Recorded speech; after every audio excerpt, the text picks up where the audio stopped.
Hello students, once again I am here to teach you our poem number 1, The Road Not Taken. Here, the road not taken means road is symbolized of life, choice of life. Which choice we have not taken in past. So, here we have explanation. You have poem also, but I have one stanza number 1, stanza 2, stanza 3 and stanza 4. And in this way I have explained you. So first of all, stanza number 1, meanings and explanation. तो explanation के साथ साथ मैं इसका meaning भी explanation Hindi में करूँगी और इसका मीनिंग इंग्लिश में बताऊँगी, तो साथ साथ में वो भी आपको करूँगी, ठीक है. Two roads diverged in a yellow wood. You can see here,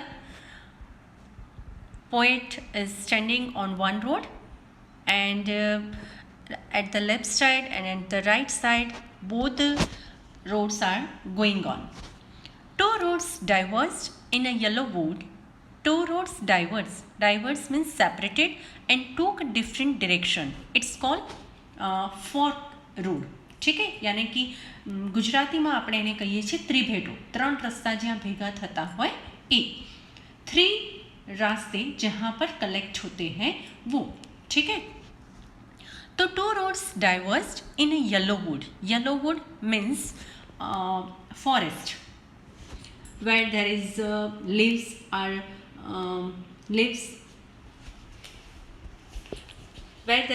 leaves are fallen and become yellow, ठीक है.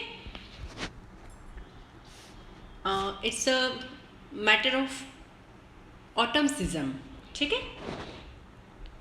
तो two roads diverse in a yellow wood. Yellow would यहाँ पर आपको ये बताया गया है, yellow wood means old age, ठीक है. ये भी बताया गया है कि ओल्ड एज में जब ये रास्ते हमें आगे दिखते हैं तो ये भी बताया गया है.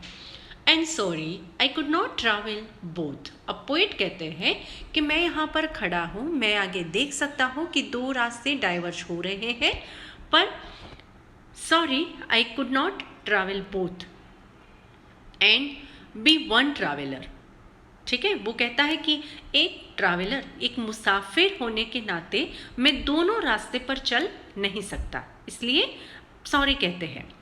लॉन्ग आई स्टूड, तो लंबे समय तक, ठीक है. चलो यहाँ गए, वहाँ से वापस आए, फिर दूसरे रास्ते पे गए, वो तो ठीक है, पर लंबे समय तक मैं दोनों रास्ता यूज़ नहीं कर सकता, मुझे किसी एक की चॉइस करनी पड़ती है, ठीक है. We should choice one. तो यहाँ पर पोइट हमें ये कहते हैं कि लाइफ में कभी भी आप डिसीजन लेते हो, कभी भी चॉइस आपकी करते हो, तो फ्यूचर के बारे में सोच के फिर चॉइस करना, क्योंकि यहाँ पर हमें जो रोड है वो सिंबलाइज है ऑफ चॉइस ऑफ लाइफ. तो एक बार अगर हमने कोई चॉइस कर ली तो वो रास्ता हमें दूसरे रास्ते तक ले जाता है, वो रास्ता हमें दूसरे रास्ते तक ले जाता है, हम आगे निकल जाते हैं. जैसे कि हमने बायोलॉजी लिया तो हम डॉक्टर बनने वाले हैं, ठीक है. डॉक्टर बनने का रास्ता हमने चूज़ किया, हमने मैथ्स नहीं लिया, हमें इंजीनियर नहीं बनना है, तो फिर हम आगे जाते हैं. वहाँ से हमें MBBS में जाना है, MBBS में अगर नहीं मिलता है तो हम लैब में जाएंगे, आयुर्वेदिक में जाएंगे, होम्योपैथिक में जाएंगे, पर फिर हम सोचते हैं और फिर हम होम्योपैथी डॉक्टर बन भी जाते हैं. उसके बाद हम सोचते हैं कि हम तो सिविल इंजीनियर बने होते तो अच्छा था, तो हम वापस आके सिविल इंजीनियर के लिए हम मैथ्स नहीं ले सकते. पॉइंट हमें ये बताना चाहते हैं, ठीक है. तो long I stood, that means बहुत लंबे समय तक मैं वहाँ पर खड़ा रहा. And looked down one as far as I could, ठीक है. एक रास्ते तो जहाँ तक मैं देख सकता था, मेरी नज़र जहाँ तक जा सकती थी तब तक मैं देखता हूँ एक रास्ते पर, फिर दूसरे रास्ते तक पर भी जहाँ तक मैं देख सकता हूँ, मेरी नज़र वहाँ जहाँ तक जाती है उसको मैं देखता हूँ. To where it bent in the undergrowth. To where it bent in the undergrowth, जहाँ तक वो मोड़ आ जाता है, मोड़ हो जाता है तब तक मैं देखता हूँ, you can see at the right side. मोड़ के बाद हम नहीं देख सकते कि वो कहाँ जाता है, ठीक है। Dense growth of plants and buses, यानी कि जहाँ पर जंगल है, जहाँ छोटी छोटी झाड़ियाँ हैं, वहाँ पर रास्ता जहाँ मोड़ हो जाता है वहाँ तक हम देख सकते हैं, उसके बाद हम नहीं देख सकते। यानी कि हमारा फ्यूचर भी, हमारी सोच जहाँ तक है, जहाँ तक जाती है वहाँ तक हम देख सकते हैं, इसके आगे क्या होगा वो हम नहीं देख सकते। यानी कि वो रास्ता हमें कहाँ आगे ले जाएगा वो हम नहीं देख सकते। So understand. Now come to the stanza number 2, meaning and explanation of stanza number 2। देखो राइट साइड में आपको वो रास्ता दिखाई देता है जहाँ पर ग्रीनरी दिखाई देती है। एक रास्ता राइट में जाता है, एक लेफ्ट में जाता है, बीच में भी ग्रीनरी है, दोनों साइड में भी ग्रीनरी है, ठीक है। देन टुक द अदर, उसके बाद मैंने डिसीजन ले लिया कि मैं लेफ्ट वाले रास्ते पे जाऊंगा, ठीक है। Then took the other just as fair, fair means as good as the other one, वो भी दूसरे रास्ते के जैसा ही अच्छा था, पर मैंने डिसीजन ले लिया कि मैं लेफ्ट में जाऊंगा। And having perhaps the better claim, क्यों मैंने वो पसंद किया? बेटर ऑप्शन, मेरे पास वो ऑप्शन बेटर था कि लेफ्ट वाले में मैं जाऊंगा तो ये ऑप्शन बेटर है मेरे लिए, तो मैंने वो चॉइस कर लिया। बिकॉज इट वॉज ग्रासी, क्योंकि मुझे लगा जैसे कि पोएट एडवेंचरस थे, यानी साहसिक थे, तो उनको ऐसा लगा कि ये वाला जो रास्ता है वो अनयूज्ड है, यानी ज़्यादातर जो लोग हैं वो ये वाली लाइन लेते हैं या ये वाला रास्ता पसंद करते हैं, ये वाली चॉइस पसंद करते हैं, पर मैं तो साहसिक हूँ, मैं एडवेंचरस हूँ, तो मैं ये चॉइस करूँगा। इस हिसाब से मैंने ग्रासे यानी अनयूज्ड जो था वो मैंने रास्ता पसंद किया। And wanted we are that means unused, had not been used. तो ग्राजी क्यों होता है? क्योंकि जहाँ वहाँ पर कोई ज़्यादा कदम नहीं होते हैं, इसीलिए वो ग्राजी होता है, यानी कि अनयूज्ड होता है। तो देखो वहाँ पर बताया है कि लेफ्ट वाला रास्ता हमने यूज़ किया। Though as for that the passing there, जो कि वहाँ पर जाने के बाद, वहाँ से गुजरने के बाद, आगे जाने के बाद मुझे रियलाइज़ हो गया कि ये वाला रास्ता भी उसी तरह यूज्ड ही था। जहाँ मैंने पैर रखे वो अनयूज्ड था, पर आगे जाकर देखा वो रास्ता भी क्लियर था, यानी कि वो भी यूज्ड किया हुआ ही था। Had worn them really about the same, यानी राइट वाला रास्ता जितना मुझे यूज्ड लगता था, ये वाला लेफ्ट वाला रास्ता भी उतना ही यूज्ड था, यानी कि उतना ही कॉमन था। वो वाली चॉइस मेरी जो थी वो भी इतनी ही कॉमन थी, ज़्यादातर लोगों ने वो भी लिया हुआ था, चॉइस किया हुआ था। Okay, now come to the third stanza. Had both that morning equally lay, क्या कहते हैं कि वो इक्वली यानी कि एक जैसा ही था, उसमें कोई जैसे लेफ्ट वाला था उतना ही राइट वाला था, राइट वाला था उतना ही लेफ्ट वाला यूज़ किया हुआ था, उसमें कुछ ज़्यादा डिफरेंस नहीं था। अब पोएट को आगे जाके वो रियलाइज होता है, but what to do now, अब क्या कर सकते हैं, ठीक है। तो पोएट कहते हैं and both that morning equally ले, उस सुबह को जब मैंने देखा, मैं जब डिसीजन ले रहा था उस सुबह को मुझे दोनों एक जैसे ही लगे। इन लिव्स, थोड़ा मेरा कट गया है, आप थोड़ा ध्यान रखना। In leaves no step, book साथ में रखना आप। In leaves no step had trodden black, यानी कि इन लिव्स यानी कि पत्ते, sorry in leaves no step had trodden black, यानी कि वहाँ पर भी कोई क्या कहते हैं काला, यस ट्रोडन ब्लैक, यानी कि वहाँ पर भी कोई ट्रोडन यानी वॉक्ड ओवर, ठीक है। उस लीव्स के ऊपर, उस पत्तों के ऊपर भी कोई चला हुआ नहीं था, इसलिए वो भी ब्लैक नहीं हुआ था। Oh I kept the first for another day, हाँ तो मैंने क्या किया कि वो वाला जो रास्ता था, राइट वाला रास्ता, जहाँ पर मुझे लगता था कि कोई नहीं चला है या मैं बाद में अगर वो पसंद करूँगा, उसके लिए अनदर डे यानी दूसरे दिन के लिए कभी भी मैं वो चॉइस करूँगा, ऐसे मैंने उसको छोड़ दिया था। Yet knowing how way leads on to way. जबकि पोएट न्यू, वो जानते थे कि मैंने जो रास्ता पसंद किया है वो दूसरे रास्ते को लीड करेगा, यानी कि मैं वहाँ पर टर्न हो जाऊँगा, वो टर्न किया हुआ मेरा रास्ता है वो दूसरे रास्ते को टच करेगा, वहाँ पर अगर मोड़ कोई आया तो वो दूसरे रास्ते को टच करेगा, ऐसे ऐसे करके मैं आगे निकल जाऊँगा। तो वहाँ से पीछे आना बिल्कुल ही नामुमकिन था, क्योंकि हमारा जो ये रास्ता है ये सिंबलाइज है चॉइस ऑफ लाइफ। तो लाइफ में हमने एक चॉइस कर लिया, एक डिसीज़न ले लिया, तो फिर वापस आके हम दूसरा डिसीज़न नहीं ले सकते। होम्योपैथी डॉक्टर बनने के बाद आप सोचते हैं कि मैं 12th में फिर से जाऊँ, मैथ्स की एग्ज़ाम दूँ और फिर इंजीनियर बनूँ। इट्स नॉट पॉसिबल, ठीक है। तो ये नोइंग, पोइट जानते थे how way leads on to the way, एक रास्ता दूसरे रास्ते को टच करेगा, मैं वहाँ आगे जाऊँगा, ऐसे पोइट जानते थे।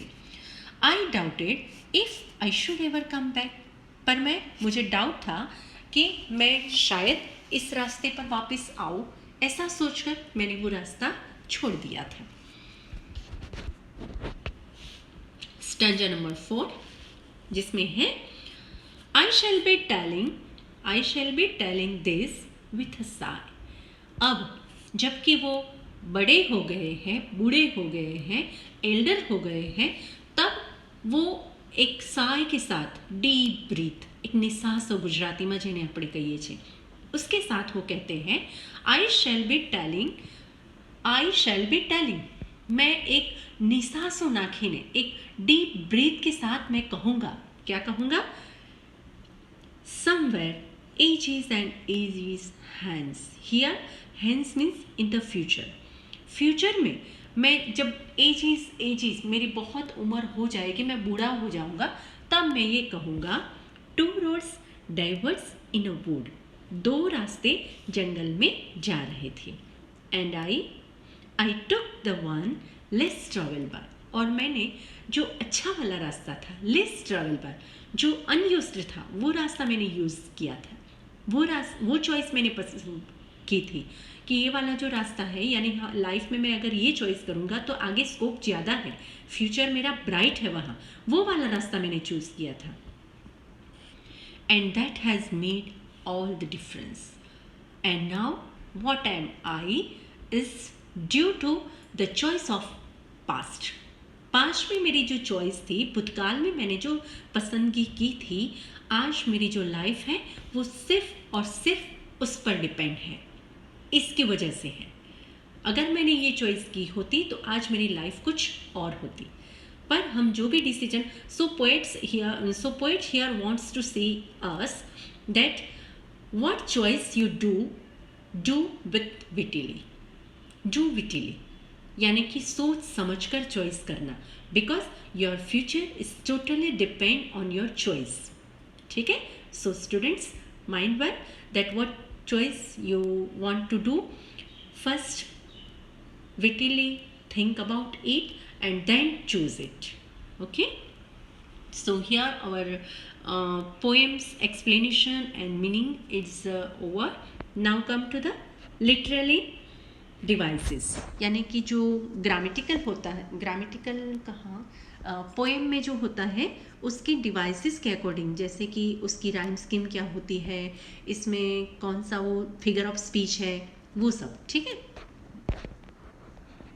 सो स्टांजा नंबर 1 में है 2 roads diverged in a yellow wood, and sorry I could not travel both, and be one traveler long I stood, and looked down one as far as I could, to where it bent in the undergrowth. तो उसमें जो would है वो stood को मिलता है, both है, sorry would है वो स्टूड और कोड को मिलता है, और बोथ जो है वो अंडरग्रोथ को मिलता है। इसीलिए हमारी जो राइम स्कीम है, लेफ्ट में देखो राइम, हाँ, तो हमारी जो राइम स्कीम है वो है ए, ठीक है, A B A A B, हमारी राइम स्कीम जो है वो क्या है, A B A A B, क्योंकि वुड जो है वो स्टूड को और कोड को मिलता है तो ए ए ए हुआ, बोथ जो है वो अंडरग्रोथ को मिलता है तो वो बी बी हुआ, ठीक है। तो हमारी जो राइम स्कीम है वो ए बी ए ए बी, ठीक है। अब देखो ये जो हमारी पोएम है टू रोड्स, तो रोड्स किसको बिलोंग करता है, मतलब हाँ किसको बिलोंग करता है, वो लाइफ को, चॉइस ऑफ लाइफ को। तो ये सिंबॉलिज्म है, टू रोड्स वो सिंबॉलिज्म है, ठीक है। अब देखो सेकंड, थर्ड एंड फोर्थ तीनों में एंड दिया हुआ है, दैट मीन्स इसे कहते हैं एनाफोरा। एंड तीनों में सेम है, ठीक है, तो उसे कहते हैं हम एनाफोरा। एनाफोरा वो हमारी फिगर ऑफ स्पीच है, ठीक है।